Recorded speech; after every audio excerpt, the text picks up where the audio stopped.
Mesdames et messieurs, bonsoir. On débute avec la campagne de la primaire de la droite et du centre qui bat son plein. Alain Juppé s'est exprimé ce matin sur Europe 1 à propos des électeurs de gauche qui pourraient voter à cette primaire.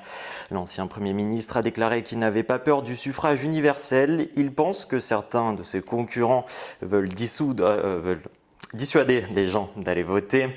Alain Juppé ne veut pas rentrer dans ce genre de débat, il souhaite avant tout parler des sujets qui intéressent les Français. Pour rappel, cette primaire est ouverte à tout le monde. Les électeurs auront juste à signer un texte qui indique leur adhésion aux valeurs républicaines de la droite et du centre. Les suites du drame qui a eu lieu ce week-end à Angers. Lors d'une soirée, un balcon s'est effondré, provoquant la mort de 4 étudiants âgés de 18 à 25 ans. Le procureur Yves Gambert a annoncé l'ouverture d'une enquête judiciaire pour homicide involontaire. Avec cette enquête, une reconstitution du déroulement des faits devrait avoir lieu afin d'éclaircir les circonstances de ce drame. Par ailleurs, le pronostic vital des 14 personnes blessées lors de la soirée n'est pas engagé. Le procureur a annoncé que 7 d'entre eux seraient déjà sortis de l'hôpital. On part maintenant à l'étranger. À quelques semaines des élections américaines, Donald Trump continue de défrayer la chronique. Dernière sortie polémique en date ce dimanche, le candidat républicain a expliqué avoir des soupçons sur la clarté du scrutin. Selon lui, les élections pourraient être truquées au bénéfice de sa rivale Hillary Clinton.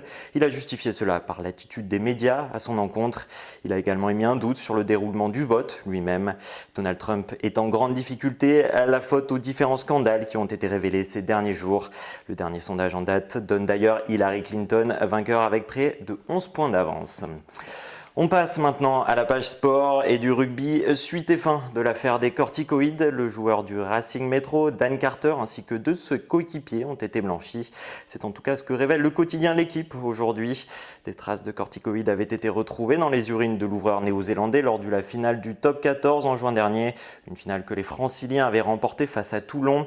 Ses coéquipiers Juan Imhoff et Joe Rokosoko devraient être également blanchis. De son côté, le Racing avait assuré que ces traitements à base de corticoïdes étaient autorisés. La Fédération française de rugby a donc donné raison au club. Les champions de France ne seront pas inquiétés.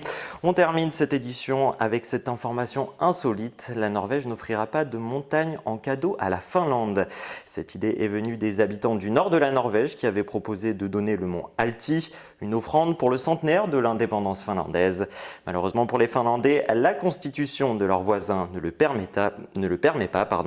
Pourtant, l'opinion publique norvégienne était plutôt favorable. Une pétition sur les réseaux sociaux, dont notamment Facebook, avait récolté plus de 17 000 soutiens.